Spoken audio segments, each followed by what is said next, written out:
বন্ধুরা, কেমন আছেন আপনারা? আশা করি ভালো আছেন। আপনাদের সবাইকে মাদুর আরেকটি নতুন ব্লগে অনেক অনেক স্বাগত জানাই। আর যে যেখান থেকে আমার এই ব্লগটি দেখছেন সবাইকে সাথে নিয়ে সঙ্গে নিয়ে আজকের ব্লগটা আমি এখান থেকে স্টার্ট করলাম।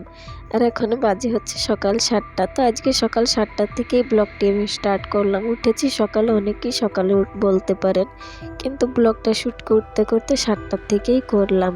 তো আজকে শরীরটাও অত একটা ভালো নেই, গলার আওয়াজটাই খারাপ হয়ে গিয়েছে, জানেন না, কথা বলতেও কষ্ট হচ্ছে। এখন এই ঠান্ডার মৌসুম পড়েছে, আর সকাল সকাল কাম করতে গিয়ে যা অবস্থা খারাপ হয়েছে আমার, তাও যেমন সেমন করে আওয়াজটা আমি দিচ্ছি, তো আপনারা কিছু মনে করবেন না। আর হতেও পারে যে ভিডিওটা অত একটা ভালো ভয়েস আসছেও না, তো যেমন সেমন করে ভয়েসটা আমি রেকর্ডিং করেছি। আশা করছি আজকের ব্লগটি আপনাদের কাছে ভালো লাগবে। যদি একটু অংশও ভালো লাগে তাই আমার এই ছোট্ট পরিবারের পাশে থাকবেন। আর আজকে সকালে ঘুম থেকে উঠে আগে বাসি কর্ম সব সেরে নিয়েছি, সেরে তারপর চলে আসলাম। দেখেন রোদে বসে বসে আজকে কটা গাছ নিয়ে আসছিল বর, সেগুলো লাগাচ্ছিলাম বসে বসে। তো এখানে দুটো গাছ ওই যে দেখেন বড় বড় টবে লাগিয়েছি। বলেছিলাম বর দুটো গাছ নিয়ে আসছিল, একটা ছোট টবে লাগিয়েছিলাম কুল গাছটা, তো ওটাকে তুলে আবার দেখেন ওই যে বড় বালতিটা ফেটে গিয়েছিল ওতে লাগিয়ে দিয়েছি। আর ওই সাইডে একটা ওই যে দেখেন বড় টব কিনে নিয়ে আসছিলাম, যে বলছিলাম সেল থেকে, তো এই দুটো গাছ ওখানে লাগিয়ে দিয়েছি। আর এখানে এই গোলাপ গাছটা না অনেকই ছোট টবে লাগানো হয়েছিল, তো এটা বাড়ছিল না কিছু না, তো ভাবলাম যে এই টবটা যখন খালি হয়ে গিয়েছে তো এখানেই লাগিয়ে দেবো, তাই এটার মধ্যে লাগাচ্ছি দেখেন। তো চলেন, এদিকে আমার তো কাজকর্ম আমি সব সেরেই এসেছি, এদিকে রোদে বসে বসে গাছগুলো সব লাগিয়ে নিচ্ছে। আর শরীরটা না অত একটা ভালো নেই, এই কদিন ধরে গলাটা এত ব্যথা, আর সংসারের কামও না করলে হয় না। সকাল সকাল বাচ্চা নিয়ে বুঝতেই তো পারছেন, একা সংসারে কদিন ধরে একটু সকাল সকাল উঠছি, তো ওর জন্য তো একটু অসুবিধা হচ্ছে। সকাল সকাল ওঠার কারণে এত পরিমাণে ঠান্ডাটা লেগেছে, আর কি বলি, ঠান্ডার কারণে এখনো গলার থেকে আওয়াজটাও বের হচ্ছে না। ওই ছেলেটার ভয়তেই ওঠা হয়। সকালবেলা আমি যদি একটু সকাল সকাল না উঠে এই সংসারের কাম না করলে আর হয় না, বাড়িতে কেউ নেইও, আমাকেই করতে হয়। তো এই ভয়তেই উঠে উঠে এখন এমন অবস্থা, রে যে পরিমাণে শীতটা পড়েছে আর কি বলি। তো এখনই ভাবছি কদিন একটু বেলা করেই উঠবো, শরীরটা যতদিন ঠিক না হয়। আর শরীরকে কষ্ট দিয়ে তো কিছু করাটাও সম্ভব নয়। আর আমার যদি কিছু হয়ে যায় তারপরে বাচ্চাটাও তো রয়েছে, ওকেও সামলাতে হবে। তোর জন্য তো ভাবছি যে এখন একটু বেলা করেই উঠবো, আর ব্লগগুলো একটু বেলা করেই আসবে এখন থেকে। এদিকে দেখেন আমার গাছ লাগানো কমপ্লিট। আর সকালে আমি যে ঘর পুছেছিলাম, তো ওই জলটা এখানে ঢেলে দিয়েছি, ঢেলে এই জায়গাটাকে পরিষ্কার করে নেব। আর বাড়িতে এমন গাছগোছালি থাকলে তো খুবই ভালো লাগে, বলুন, আমার তো ভালো লাগে, আমার মনটা খুশিতে ভরে যায়। ঘুম থেকে উঠে যদি গাছে কোনো ফল বা ফুল দেখি তো আর কি বাই লাগে বলুন। ঘুম থেকে উঠে এত সুন্দর সৌন্দর্য দেখলে মনটা পুরো খুশিতে আনন্দতে ভরে ওঠে। তো আমার তো গাছ খুবই পছন্দ, খালি গাছগুলো লাগাতে পারি না, বাড়িতে কোনো জায়গাই নেই। জায়গা থাকলে গাছগুলো আমি এত লাগাতাম, তো এখন নেই। যেমন পরিস্থিতি বলেন না, যেমন অবস্থা তেমন ব্যবস্থা, অমনই চলতে। অল্প একটু জায়গার মধ্যে যে কটা গাছ লাগাতে পেরেছি ও কটাই লাগিয়েছি। তো আগে না আমাদের বাড়িতে অনেকই গাছ ছিল, এখনই নেই কিছু। তখন এই সামনের এই সাইডটা পুরো মাটি ছিল, এখন আর মাটি ঠাটি কিছু নেই। প্লাস্টার করার পরে এখন আর কিছুই লাগানো যায় না এখানে। তো চলেন, এদিকে কথা বলতে বলতে আমার এখানটাকে আমি পরিষ্কার করে নিলাম। এখন চলেন ঘরের ভিতরে যাওয়া যাক। সকালবেলা 1 ঘন্টা টাইম পেলেই খুব সহজেই ঘরের কামগুলো করে নেওয়া যেতে পারে। 1 ঘন্টা টাইম মানে অনেকই টাইম আমাদের কাছে বলতে পারে। তো সকালবেলা 1 ঘন্টা টাইম পেলে ননস্টপ কাম করে গেলে অল্প একটু সময়ের মধ্যে কামগুলো গুছিয়ে করা যেতে পারে। তো এদিকে দেখেন আমার তো বাসি কাম যা করার সব করে নিয়েছিলাম।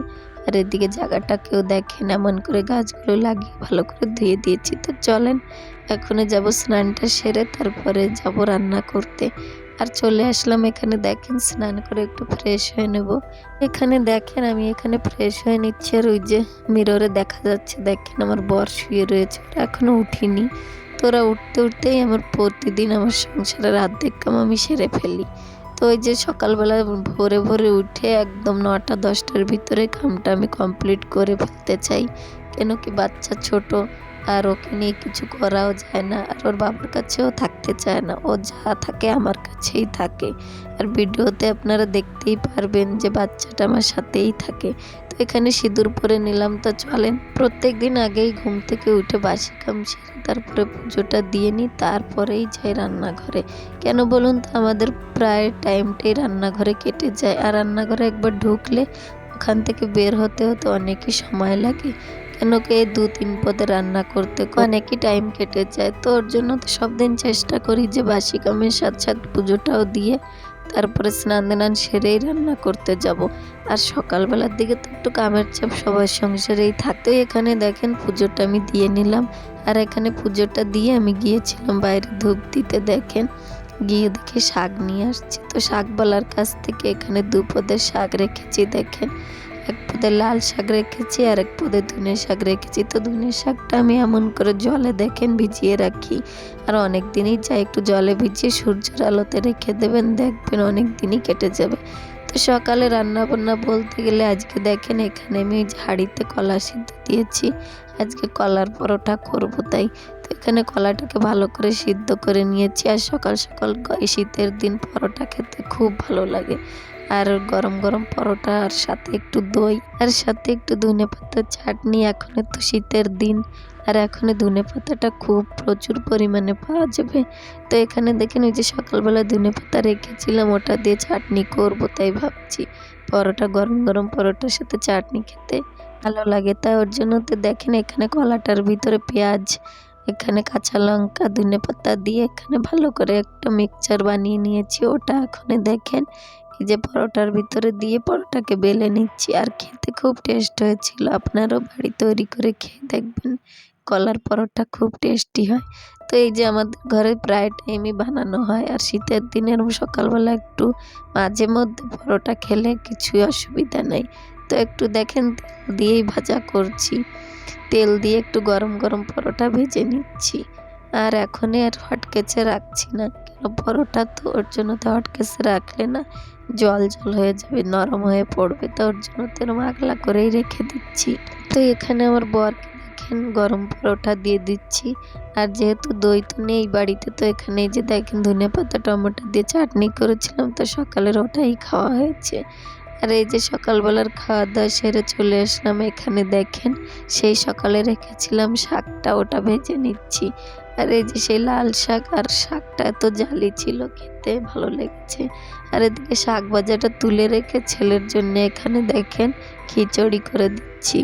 আর ছেলেটাকে অনেক দিনই হয়েছে খিচুড়ি খাওয়ানো হয় না, তো এখানে একটু খিচুড়ি করে নিচ্ছি। এর ভিতরে দিয়েছি 2 রকমের ডাল চাল, আর এখানে দিয়েছি দেখেন বিনস দিয়েছি, টমেটো দিয়েছি, আর দিয়েছি হচ্ছে পেঁপে। এসব দিয়ে খিচুড়ি রান্না করে দিচ্ছি। তো সকালবেলায় ওকে খাওয়ানো হয়েছিল পরোটা, ওর জন্য আলাদা করে একটা বানিয়েছিলাম।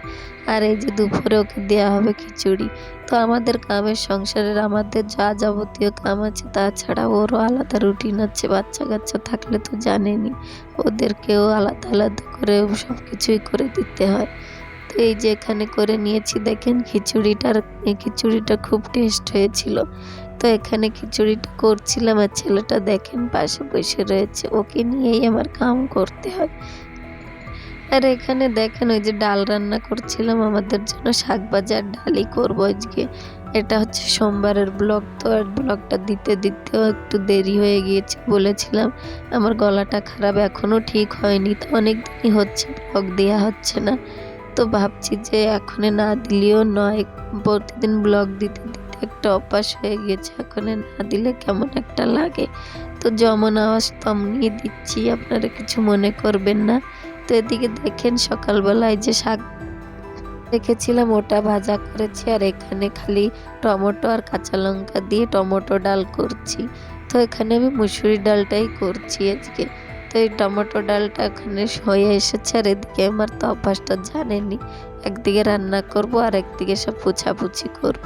তো এদিকে গ্যাস কাউন্টারটাও ভালো করে পুছে নিয়েছি। আর সকালের রান্না বান্না খাওয়া দাওয়ার সাথে সাথে দুপুরের রান্নাটাও আমার কমপ্লিট।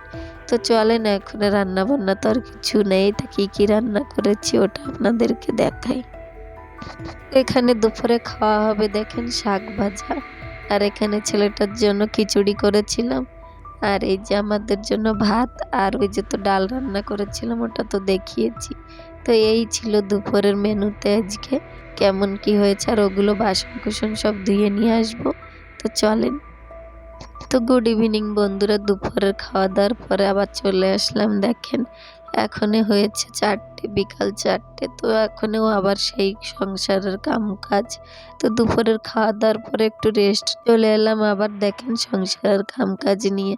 আর এখনই বিকাল 4টা হয়ে, আমি এখানে ঝাড়ু মেরে নিয়েছি, ঘরে বাইরে সব জায়গায় ঝাড়ু মারা কমপ্লিট। আর ওদিকে জামা প্যান্টগুলো তুলে নিয়ে আসছি, কটা রেখে দিয়ে আসছি, ওগুলো আর শুকায়নি, তো ওগুলো আর আনলাম না। আর যা শুকিয়েছে ওগুলো নিয়ে চলে আসলাম। তো ওগুলোকে ভালো করে গুছিয়ে জায়গায় রেখে দেবো। আর যখনের কাম তখনই করলে আর কোনো অসুবিধা হয় না। তো যখনের কামও তখনই করে নিই আমি সবসময়, কেন কি বাচ্চাটা নিয়ে সম্ভব নয়।